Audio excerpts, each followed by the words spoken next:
All right. Hi, y'all. I'm Chase. This is Mary Jane.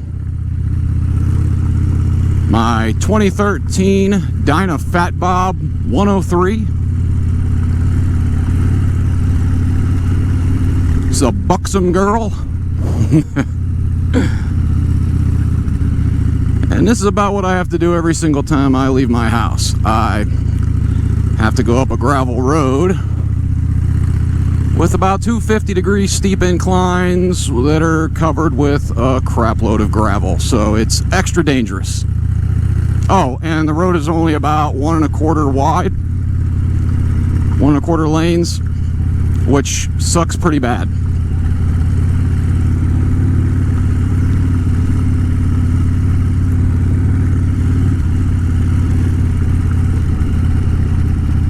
My bike has no traction control, no analog brakes, no extra anything. So pretty much it's all just skill.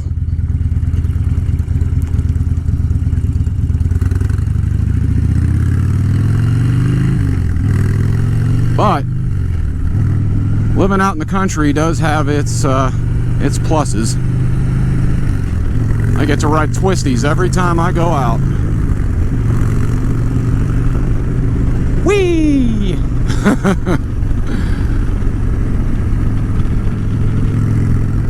I used to live in the city. I'm a country boy now. I've also lived in the country previously, so hopefully my mic's picking all this up. I've had some trouble. This is the mic that Shade Tree Surgeon recommended. Figured it was cheap. I bought a couple of expensive ones and they didn't work at all. So we'll see if this works.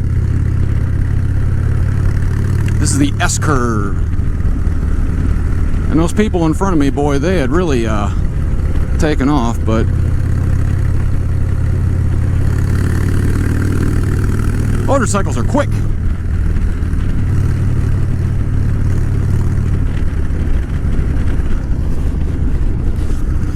Harley will smoke most cars even, because, well, it's a motorcycle. And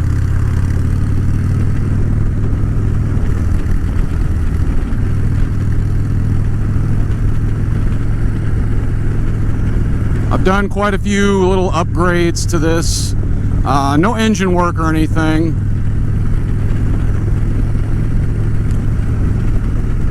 But today we're just going out for a little ride. I got a couple errands to run, and this might actually be my first video. I have a couple other ones that I've made. I don't think they were very good. So, since this might actually be my first video, what's this channel going to be about? Well, obviously motorcycles, riding, getting more people out on motorcycles. More people on two wheels, the better people drive, I think, because, well, kind of have to be a better driver to ride a motorcycle. Can't just be an idiot. Well, you can, but you don't live very long that way. Ooh, got them torques going.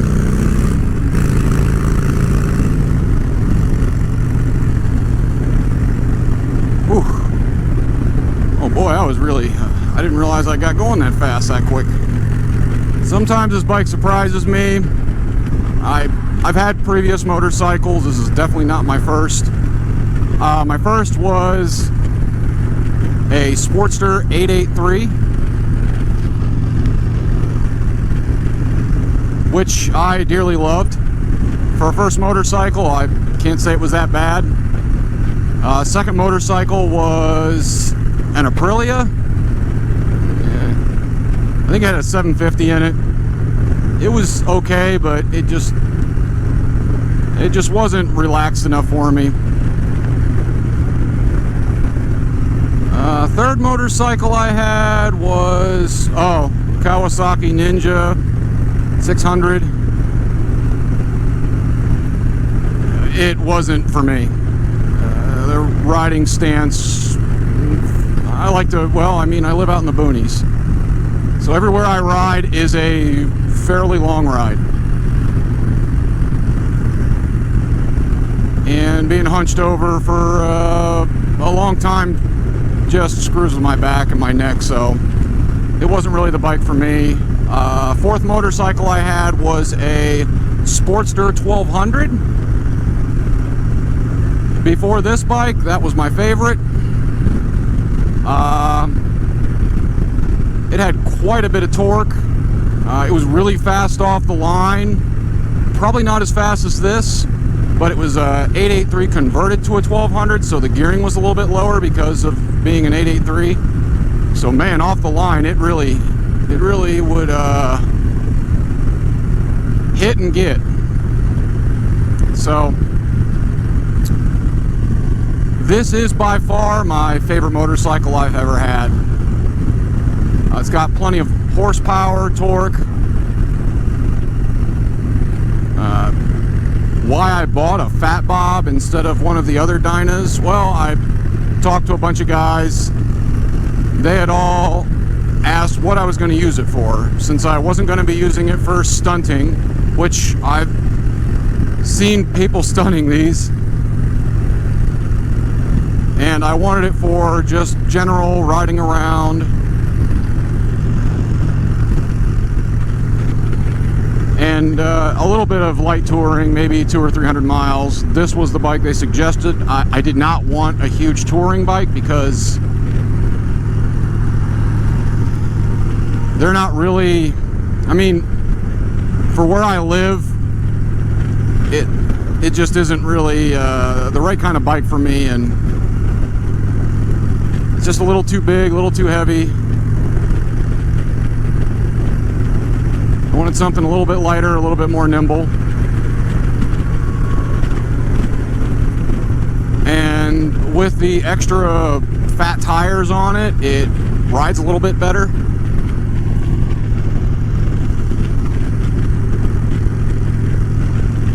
Because, well, people don't realize, but tires are part of your suspension.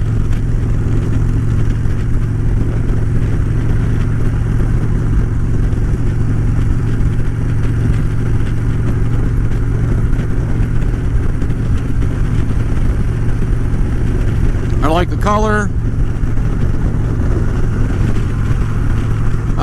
Plus, my brother, he had seen one before he,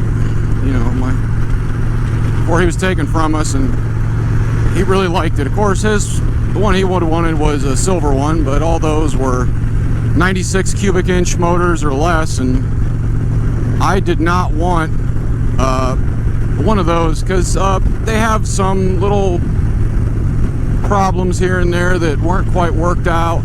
This is a second year 103, so this is a pretty mature twin cam compared to like the 88s and the 96s. It gets better fuel economy than the 110. I'm sure it's not by much, but it's some.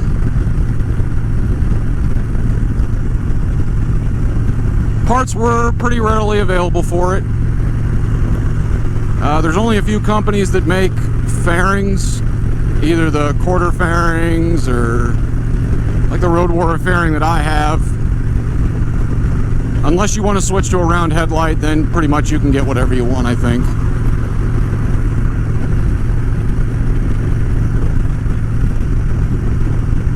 It sits a little bit higher. It's more sport bike-ish. It's not so close to the ground like lowrider. Like I said, I go up that gravel road every time I leave, and we get some pretty bad ruts sometimes, and you don't want something that you're literally dragging the frame on. This one has a little more ground clearance.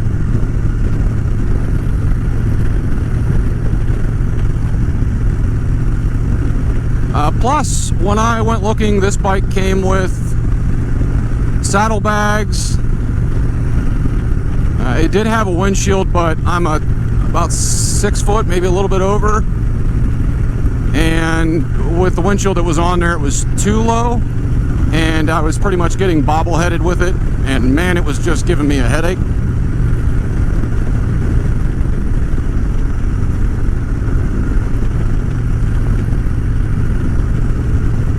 I paid quite a bit less than what you'd probably pay right now for one, because apparently bikes are through the roof. I had visited a dealer a little while ago, and they were asking for $11,000 for a clapped out, just trashed 07 Dyna with a crap load of miles. It had rust, the paint was messed up, the exhaust was just trashed. It looked terrible, and they were still asking 11 grand for it, which is more than I paid for this. This is a 2013, and it only had 4,000 miles. This bike had quite a few on it. I think it was like 35,000. So right now, but I guess this is all the way across the board.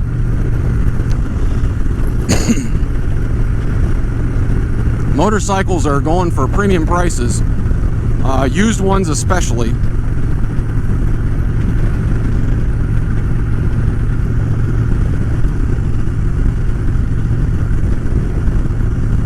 And that seems to be for Harleys or Japanese or European bikes. It doesn't seem to matter.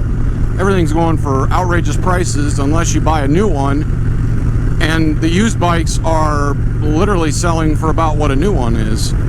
One of my cousins got a lowrider, a 2020 lowrider, a used one. It was 18 grand, which is literally the price of a brand spanking new lowrider S. So I'm not sure if I'd buy a bike right now unless I found a very good deal, especially not a used one.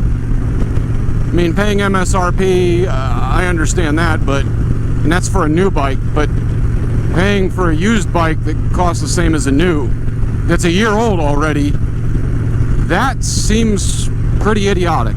So if you're looking for a bike right now, I would say, unless you find something with a really, really good deal, I wouldn't buy one. But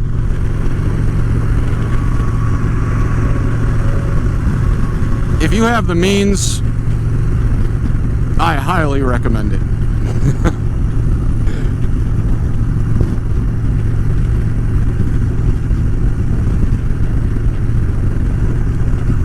And honestly, I want to see as many people out on motorcycles as possible, mostly because I think it makes you a better driver. Just yesterday I was out, or the day before, and how many people are on their cell phones non-stop, it's pretty scary. I don't think I ride defensively. I ride more offensively, because I'd rather be the one making decisions. Mostly because, well, if you're on a cell phone, you're already a moron if you're driving, so sorry, but them's the brakes, kid.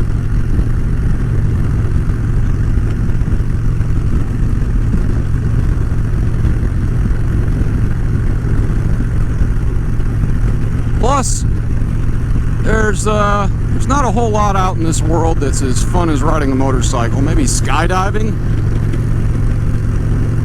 Kind of reminds me of flying a little bit. Get a little bit of a thrill.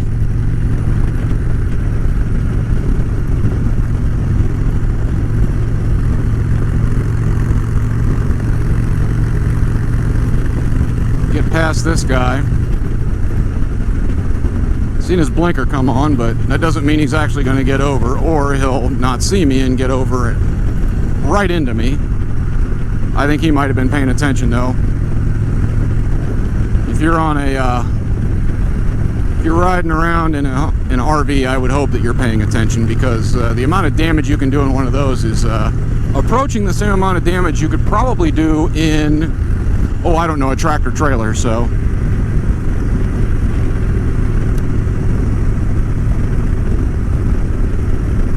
oh man, you can always tell when there's more trees around too.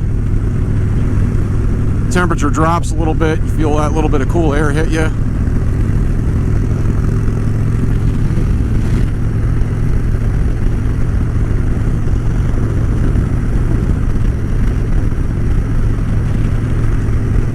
This is southeastern Ohio. Very, very close to the West Virginia border. I can't say that I've ridden or driven around more beautiful places. I think there's a lot of beautiful places in the U.S., but this is one of my favorites. There's a lot of back roads, very windy back roads that are fun to hit. Problem is there's a lot of Amish, so there's a few dangers you got to watch out for. So, you know, like a slow-moving vehicle or a horse crap, which hitting that is like hitting a patch of grease sometimes. It's not something I would recommend to anyone. Plus, it sprays your bike with that stuff, and man, it does stink.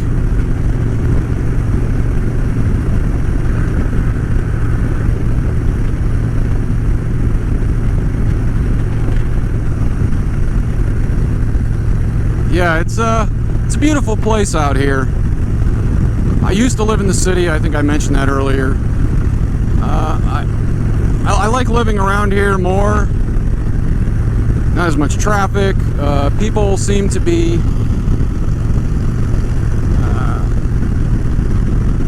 a little less preoccupied with themselves.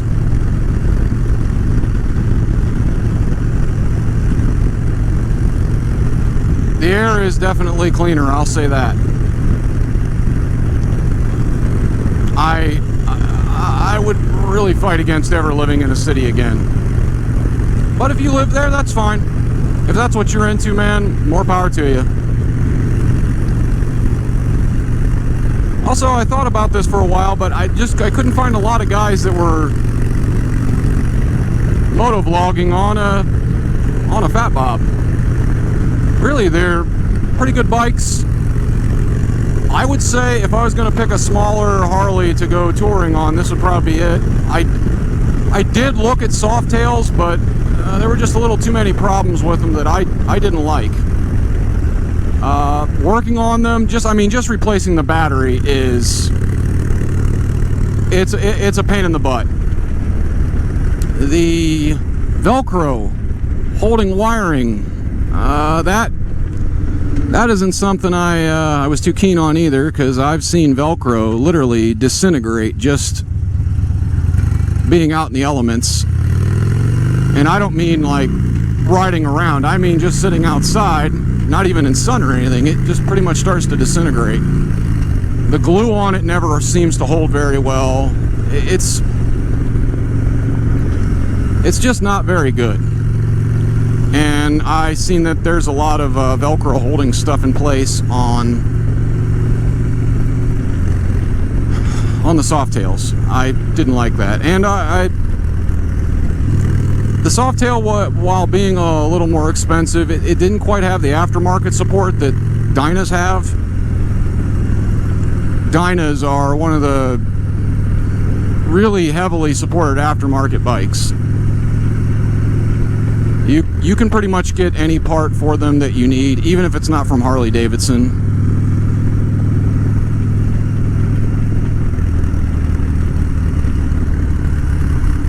And I've always wanted one.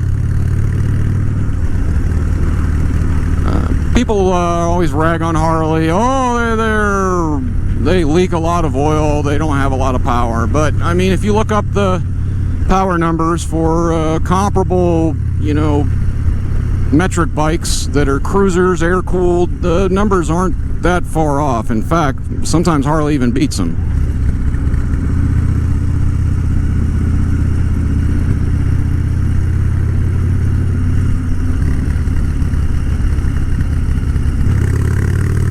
But as a kid, I remember seeing guys with shovels and Evos. Yeah, those were leaky kind of bikes. But most of those guys, they beat the crap out of those bikes. And yeah, I mean, they're infinitely rebuildable, so. But this is a pretty mature twin cam design now. The 103s are. So a lot of the problems were worked out from the early twin cams. The only thing I seem to have a problem with, they do seem to run hot. But You got to change the fuel ratio on them, an intake, an air cleaner, and more free-flowing exhaust, because they come with cats in them. And they seem to run a little bit cooler. This bike, it used to run about 255, 260. Now it runs about, 226 to 246, as long as I don't have to sit. That's the worst part. Sitting.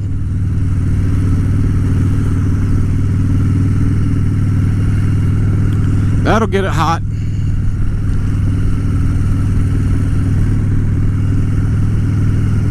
But I think they're great bikes, the newer Harleys.